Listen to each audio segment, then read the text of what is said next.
Brigadier retired Farooq Hamid Khan साहब. फारूक साहब, thank you so very much sir आपके कीमती वक्त के लिए. आप हमेशा हमारे लिए वक्त निकालते हैं, हम बड़े शुक्रगुजार हैं आपके. फारूक साहब, बड़ा इंपॉर्टेंट क्वेश्चन है जो टर्म आज यूज़ की है हमारे चीफ ऑफ आर्मी स्टाफ ने, डिजिटल टेररिज्म.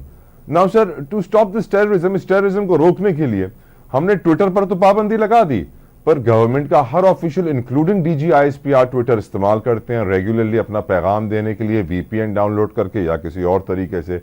तो आपकी नज़र में सर इस डिजिटल टेररिज्म को कंट्रोल करने के लिए जो सोशल मीडिया के लिए कानून साजी की जा रही है, पीका एक्ट 2016 में तरमीम की जा रही है और एक अथॉरिटी कायम की जा रही है और एक्सपेक्ट किया जा रहा है कि वो अथॉरिटी मिनिस्ट्री ऑफ IT के अंडर काम करेगी और ये मॉनिटरिंग भी करेगी कि कौन इंतशार फैला रहा है और फिर उसके ऊपर कार्रवाई भी होगी और कंट्रोल भी लेकर आएंगे. आपको लगता है कि सर डिजिटल टेररिज्म को कोई कंट्रोल कर पाएगा पाकिस्तान में? बिस्मिल्लाह, आपका बहुत शुक्रिया. देखें, ये IT की एज है और पूरी दुनिया में दुनिया तो चल ही रही है इस वक्त IT के ऊपर. अब तो पाकिस्तान में एक रेडी वाला जो है वो भी IT वो भी स्मार्टफोन रखता है और वो भी गालिब अपने बिल जो हैं छोटे मोटे उसको उसने सीख लिया कि कैसे मैंने अपनी बिलों की ऑनलाइन पेमेंट करनी है. जहाँ तक रियासत के ताल्लुक है, रियासत की जिम्मेदारी तो है कि कुछ साजिशी एलिमेंट्स हैं रियासत की सिक्योरिटी के खिलाफ, इदारों के खिलाफ, या वो लोग जो कि मुल्क में इंतशार बाय डिज़ाइन फैलाने की कोशिश कर रहे हैं, जो बाहर के इंटरनेशनल एजेंसीज के अहलकार हैं, तो उस किस्म के लोगों को तो बिल्कुल रोकना तो है. वो तो बिल्कुल रियासत की जिम्मेदारी है, वो नहीं होगी तो फिर तो टोटल कोलैप्स हो जाएगा.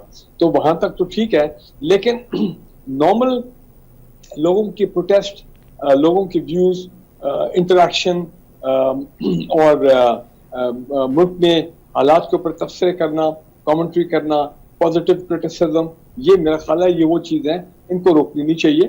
बिकॉज पॉजिटिव क्रिटिसिज्म हो जाए किसी भी शोबे में, उससे रियासत को फायदा होता है, मुल्क को फायदा होता है, मुल्क के इदारों को भी फायदा होता है, गवर्नमेंट को भी फायदा होता है.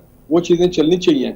अगर हम बिल्कुल इसको ख़त्म कर देंगे और तो फिर मुझे ये समझ नहीं आ रही कि ये जो बाहर से जो अभी प्राइवेटाइजेशन वाले लोग हैं, जो हम मल्टी नेशनल्स को और को पाकिस्तान में कह रहे हैं आए, कुछ तो खबर ये भी आ रही है, एक दो तो रैप अप करके यहाँ से चले गए हैं.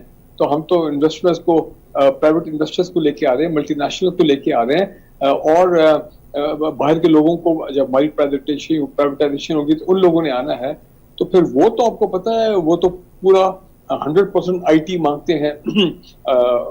और दूसरा आपको मालूम है कि हमारे IT एक्सपोर्ट्स जो हैं वो तो बहुत बढ़ना शुरू हो गए हैं. अल्हम्दुलिल्लाह 300 to 400 मिलियन डॉलर्स तक हमारी IT एक्सपोर्ट चली गई है, विच इज़ गुड. तो जितना हमारी यंग जनरेशन है वो तो चली IT के ऊपर रही है. तो लिहाजा रियासत will have to strike a balance कि जहाँ मैंने कहा कि एंटी रियासत, एंटी पाकिस्तान, एंटी माशरा, इस किस्म की जो चीज़ें हो, साजिशें, बिल्कुल उन पर क्रैकडाउन होना चाहिए, दबा के क्रैकडाउन होना चाहिए. लेकिन उसका कोई तरीका ऐसा निकालें कि लोग जो हैं उनका जो उनका जो रोजी रोजगार का जो जरिया उन्होंने लगाया हुआ है अपना IT के जरिए, वो इफेक्ट नहीं होना चाहिए. वो होगा तो माशरे में इंतशार, ऑलरेडी आप देखें कि इकोनॉमी के हालात खराब हैं, गरीब आदमी बहुत शोर डाल रहा है, तो फिर उस पर और लोग जो हैं वो मुतासर होंगे. मैं एग्जांपल दे देता हूँ. फेसबुक पे मैं खातून को देख रहा था, my wife was telling me कि देखो ये सिर्फ कमेंट्री करती है अपने घर में, अब मैं ये कर रही हूँ, मैं वो कर रही हूँ, मैं ऐसे चाय बना रही हूँ, ऐसे मैं खाना बना रही हूँ, तो 700 views, 700K views, 500K views, तो that mean they are earning a lot of money also. तो अगर बिल्कुल आप क्लैम्प डाउन कर देंगे तो फिर ये बेचारे लोग जो हैं कहाँ पे जाएंगे? राइट ब्रिगेडियर साहब, अब इंपॉर्टेंट क्वेश्चन है सर. आज हमने सुना वजीर आजम पाकिस्तान मियां शहबाज शरीफ साहब भी कह रहे हैं